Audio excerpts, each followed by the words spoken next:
Sawasdee krap and welcome to Thailand News Today, Thursday's edition. Potentially hundreds of people being tracked and traced up in northern Thailand over a mini outbreak of COVID.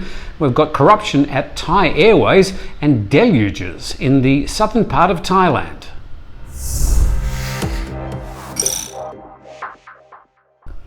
"20 people are now under suspicion of corruption and mismanagement at Thai Airways as the mess is unravelled that spans back at least a decade.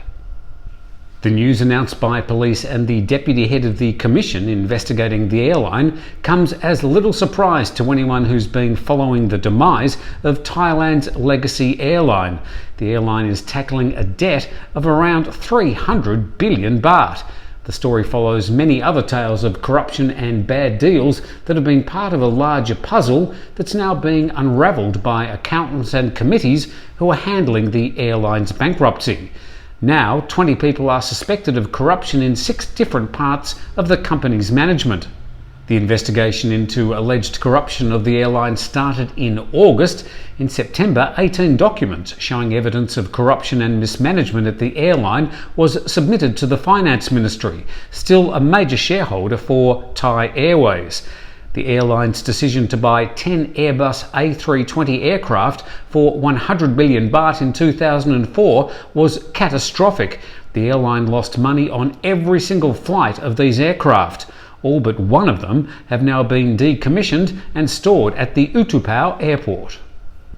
2 women who entered the kingdom illegally from Myanmar and have since tested positive for COVID-19 took domestic flights throughout Thailand. A total of 10 Thai women have now tested positive for COVID-19 after crossing the border from Myanmar, several having worked in the same hotel and entertainment establishment in the Burmese border town opposite Mae Sai in Chiang Rai. Health officials are tracking and tracing anyone who could have come in contact with the women, a number well into the hundreds. Some have travelled to Chiang Mai and flown to Bangkok. Meanwhile, the National Economic and Social Development Council says that the mini outbreak in northern Thailand will reignite fears of a second wave of infections in Thailand, stifling travel and tourism in the northern cities. Operators already note that there's been a drop-off of bookings and cancellations related to the publicity from the cross-border infections.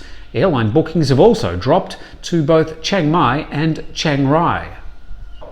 As some foreigners are opting for the Thailand Elite Visa, allowing stays in the kingdom from 5 to 20 years and costing anywhere from 500,000 to 2 million baht, one of them is now up for a big price hike. The cost of the 5-year Easy Access Visa will go up by 20% from January to 600,000 baht. An additional 2,674 applicants signed up for an elite visa so far this year. That's an increase of nearly 25%, with the scheme generating revenue of 1.6 billion baht. By the end of September this year, over 11,100 people hold an elite visa in Thailand as part of 9 different packages offered by the Thailand Privilege Card. The governor of Nakhon Si Thammarat has put the province on high alert after 6 days of heavy rains and flooding in the southern province.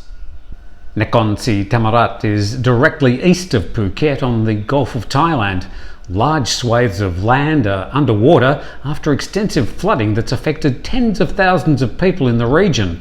Floods have been recorded in 351 villages in 15 districts, with some 48,000 people affected. Heavy rain and flash flood warnings were issued for all southern provinces except Chumpon and Ranong. That's the main news stories from around Thailand today on this Thursday. One more day of the week left. We've actually got some very exciting news in the next few days about our video channel. We'll pass that on as soon as it's all confirmed. We do have to check with our HR department to make sure everything's okay. Heavy at work as usual. Thank you for watching today. Don't forget to subscribe to the channel.